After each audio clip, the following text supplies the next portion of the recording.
forcément être déterminé. Amen. Il faut être déterminé. Si tu n'es pas déterminé, ce sera difficile d'atteindre ton but, d'atteindre ton objectif. Donc, sois déterminé dans ton objectif.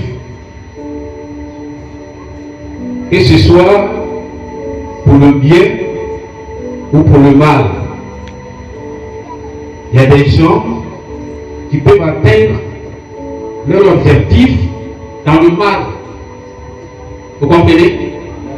C'est-à-dire qu'il veut faire du mal à quelqu'un.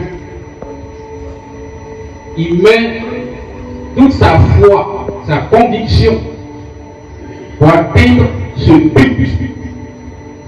Amen. Le texte qu'on vient de lire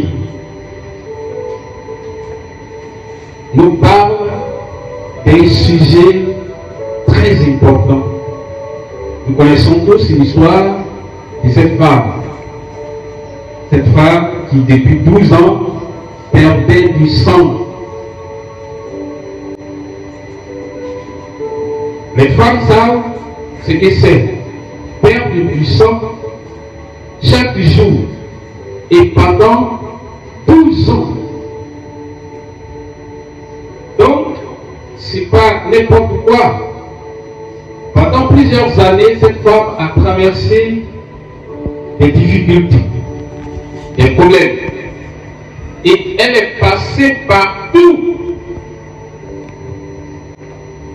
Les médecins, féticheurs, marabouts. Où elle peut aller, elle est allée là-bas. Et il n'y a pas eu gain de cause. C'est un jour, elle a entendu parler de Jésus. Elle entend parler de lui parce que la ville où elle se trouvait, Jésus était de passage là. Il n'est pas venu dans la ville parce qu'il a été sollicité par un monsieur, le chef de la synagogue du secteur, qu'on appelle Jairus. Et la petite fille de Jairus était très malade, elle était dans le coma. Donc Jésus a été sollicité et c'est là-bas qu'il partait pour intervenir. Et c'est en ce moment-là que la femme était présente sur les lieux. Donc, ayant entendu parler de Jésus, elle s'est approchée. Mais elle ne pouvait pas avoir accès à lui parce qu'il y avait une foule. Avec une grande foule qui l'accompagnait. Donc c'était difficile d'avoir accès à lui. Mais la femme, avant que Jésus ne traverse la ville, elle a usé par tous les moyens possibles pour avoir accès au Christ. Alléluia. Est-ce qu'on suit? Et la Bible nous dit que dans cette foule, elle a tout fait. Et elle a touché le vêtement du Seigneur. Et c'est en ce moment, Jésus va s'arrêter. Il dit, quelqu'un m'a touché. Les apôtres, les disciples qui étaient autour de lui ont repris. Pour lui dire que, mais regarde, la foule qui te presse, il y a du monde. Donc, c'est des gens qui sont en train de se débattre. Voilà, on continue notre semaine. Il touchait. Et quand la personne m'a touché, il y a une force qui est sortie à moi. Et donc, on cherchait dans la foule qui l'a a véritablement touché. Et la femme, se sentant concernée, elle est venue, elle est tombée au pied du Seigneur. Elle dit, Seigneur, c'est moi. Elle est touchée. Et il lui dit, lève-toi, va, ta foi t'a sauvé et tu es guéri. Et c'est comme ça. Au même instant, le sang, l'écoulement du sang s'est arrêté automatiquement. À partir de là, on ne parle plus de perte de sang. Elle a été totalement guérie de cette maladie. Donc depuis 12 ans, voici ce qui a occasionné sa guérison. Amen. Voilà ce qui occasionne sa guérison. Il y a deux éléments que la Bible cite ici. Elle a d'abord entendu parler de Jésus. Et quand elle a entendu parler de Jésus, elle n'est pas restée en marche. Elle n'est pas restée à la maison. Qu'est-ce qu'il faut faire? Il faut aller toucher ce Jésus pour que le mal qu'elle ressent dans son corps puisse avoir une solution. Est-ce qu'on se suit? Alléluia. Est-ce qu'on se comprend? Cela dit quoi? Que nous n'avons pas la même manière d'entendre parler de Jésus. Moi, de la manière j'ai entendu parler de Jésus, ce n'est pas de cette même manière que toi tu l'as entendu parler. Il y a différentes manières d'entendre parler de Jésus. Mais la Bible dit ici qu'elle a entendu parler de Jésus. Et puis elle s'est approchée de lui.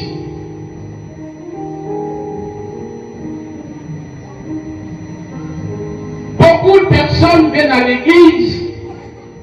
C'est vrai qu'ils ont entendu parler de Jésus, mais d'une autre façon. La plupart des personnes qui vont à l'église, qui convergent dans les églises d'aujourd'hui, c'est parce qu'on leur a dit que Dieu utilise ce pasteur. Est-ce que je suis en train de parler à quelqu'un? Dieu parle beaucoup à ce pasteur. Jésus est avec lui. C'est vraiment un véritable serviteur de Dieu. Donc qu'est-ce qu'il faut faire? Il faut venir dans cette église, n'est-ce pas? Amen. Ça c'est une manière d'entendre parler de Jésus. Et moi, j'ai entendu parler de Jésus pas de la même manière. Ce que j'ai entendu parler de lui, on m'a dit, la Bible me dit qu'il est mort et ressuscité pourquoi? Pour mes péchés. Donc, nous sommes des types de chrétiens. Il y a celui qui a entendu parler de Jésus au travers de l'homme de Dieu, parce que l'homme de Dieu est puissant. Dieu utilise. Et donc, moi, j'ai entendu parler de Jésus parce que on m'a dit qu'il est mort et ressuscité pour ma vie. Et nous deux, on se retrouve dans la même église. Vous savez, la nouvelle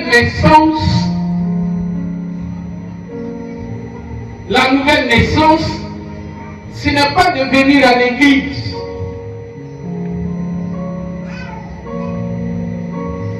Le fait de venir à l'église, les gens voient ça comme une option, comme autre chose. Non. La nouvelle naissance, ce n'est pas de venir chaque jour à l'église. La nouvelle naissance, c'est une mentalité. La nouvelle naissance, c'est une vision.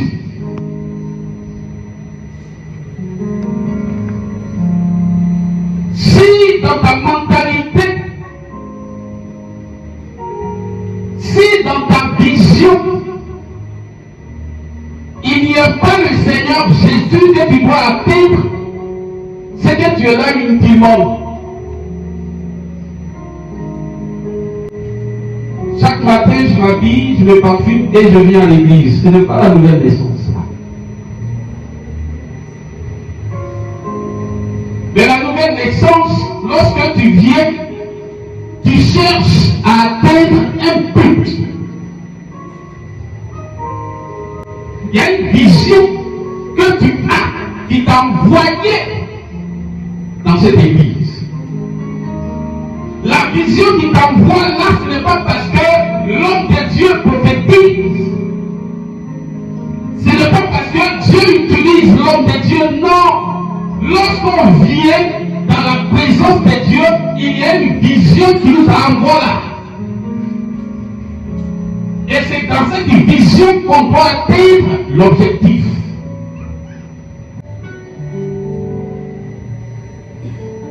Lorsque tu viens dans la présence de Dieu, ne regarde pas la foule, mais regarde la vision qui t'envoie là. La mentalité qui t'envoie là. Qu'est-ce qui t'a envoyé là? Qu'est-ce qui m'a envoyé là? Lorsque je me trouve dans une église, je me pose la question et je pose la question à Dieu. Pourquoi je suis venu là?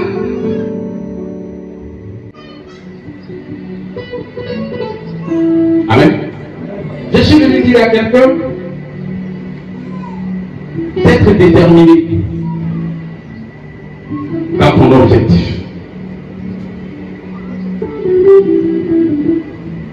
On est là, on voit le mal partout.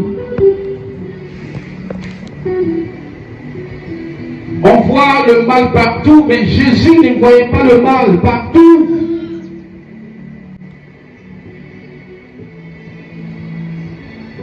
On soupçonne tout le monde, on voit le mal partout. Regardez, à un certain niveau de la vie, quand il y a une pression, la vie te presse.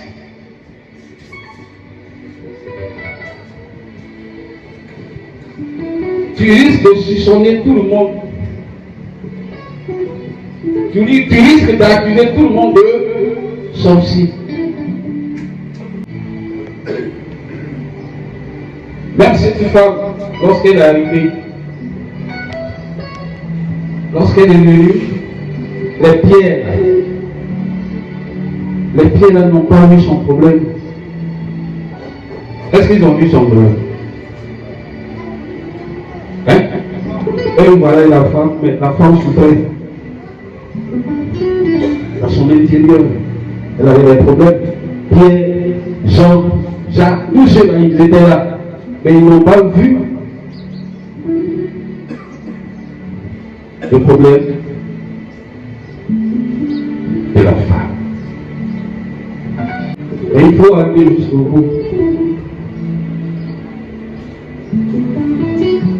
Vous voyez, pour arriver au bout, pour atteindre la cible, tu peux commencer avec beaucoup de personnes,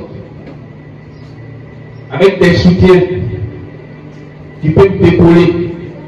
Mais lorsque tu avances vers la cible, vers l'objectif, tu restes seul. Il y a beaucoup qui ne comprennent pas ça.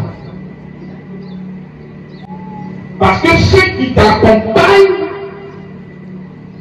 ceux qui sont sur ton chemin pour t'accompagner à atteindre, eux, ils n'ont rien à voir avec ton objectif. Parce que l'objectif est décidé pour seulement que toi seul.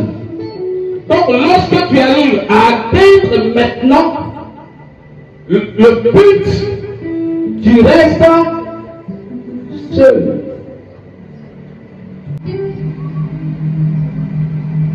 fait de rester seul ne veut pas dire qu'on a échoué dans la vie. Mais lorsque tu es seul, dis-toi que tu n'es pas loin de ta bénédiction.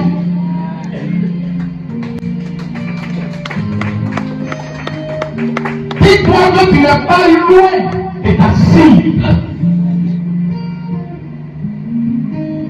Mais quand ces choses nous arrivent, c'est là où on diminue. On ne veut plus aller à l'église. On ne veut plus prier. Mais tu viens à l'église à quoi? Hein? Tu venais à l'église, tu dansais, poussais ici. C'était quoi? Il faut te lever et sois déterminé pour atteindre ton objectif. Amen. Et l'objectif n'est pas loin. Amen. Amen. Ne regarde pas la foule. Ne regarde pas le monde. Nous sommes des pasteurs, on reçoit beaucoup de personnes, on sait, on connaît beaucoup de mentalités chrétiennes.